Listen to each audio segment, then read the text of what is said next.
જય શ્રી કૃષ્ણ.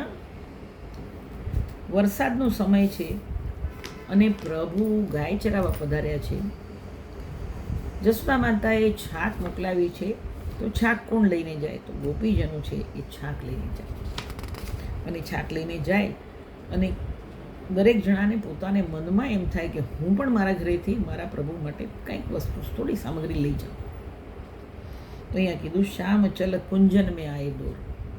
અને જ્યાં જો વરસાદ ખૂબ આવતો હોય અને ભોજન કરું, છત્રી તો હમણાં નીકળી, પહેલાં કંઈ છત્રી નહીં હતી. ભોજન કરવું હોય, ગાયો જે ચરાવવા ગયા પ્રભુ પધાર્યા છે લઈને, તો ગાયો પણ કેવી, તો વરસાદ આવતો હોય તો એ પણ ઝાડ નીચે ઊભી થઈ જાય.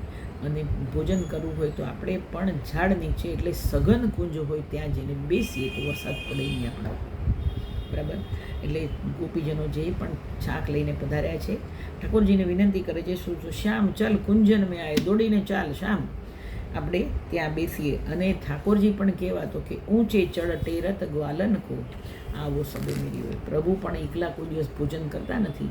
ગોવાળિયાઓને જરાક ઊંચે થઈને બૂમ પાડે છે, અરે ગોવા આવી જાઓ, આવી જાઓ, આવી જાઓ, છાક આવી ગઈ છે, છાક આવી ગઈ છે. ગાયોને પણ બૂમ પાડીને બોલાવે છે બલદેવજી.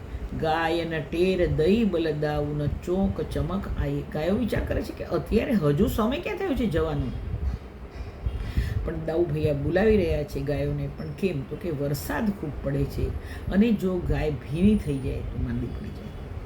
અને પ્રભુને તો કેવું છે કે એકવાર જસોદા માતાએ વિચાર કર્યો કે મારો કનૈયો નાનો છે, ખુલ્લા પગે જઈ રહ્યો છે, એટલે એને પહેરવા માટે, પ્રભુને પહેરવા માટે જસોદા માતાએ એક સુંદર મજાની મોજડી તૈયાર કરાવી. અને કનૈયાને કહે છે, કનૈયા તું પહેરા છો મોજડી. પ્રભુ કહે છે શેને માટે? તો મૈયા કહે છે, અરે તું ગાય ચરાવવા જાય છે, ત્યાં કાંટા કાંકરા બધું હોય, તને તારા પગમાં વાગી જાય, માતૃપ્રેમ ત્યાં બોલે છે, એટલા માટે થઈને આ મોજડી તું પહેરી અને આ પહેરીને તું જજે. પ્રભુએ તરત જ કીધું, મૈયા મારી ગાયો છે ને એ પણ એમાં જ ખુલ્લા પગે જ જાય છે, એટલે હું કેવી રીતના જાઉં? તો ગાય માટે પણ મોજડી બનાવો. જસોદા માતા કહે છે, અરે ગાય માટે મોજડી ન હોય તો મૈયા હું પણ નહીં પહેરીશ. પ્રભુનો પ્રેમ આટલો બધો છે ગાય માટેનો, એટલે અહીંયા કીધું કે ગાય અને ટેર દઈ બલદાઉન, દવ ભૈયા બૂમ પાડી છે, એટલે ગાયો પણ ચોંક ચમક આ એક ભેગી થઈને બધી આવી ગઈ છે જ્યાં પ્રભુ બિરાજે છે ત્યાં આગળ. દર્શન થયા છે નંદાસીને. તો નંદદાસ પ્રભુ ભોજન કરવે કો. કેવી રીતના બિરાજ્યા પ્રભુ ભોજન માટે? તો કે બેઠે સખા મંડલી જો.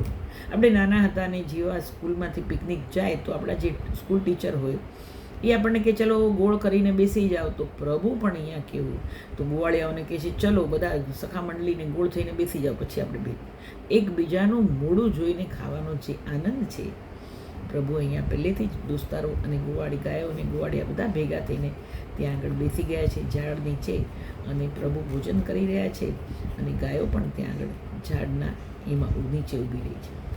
મળીએ એના પછીથી. જય શ્રી કૃષ્ણ.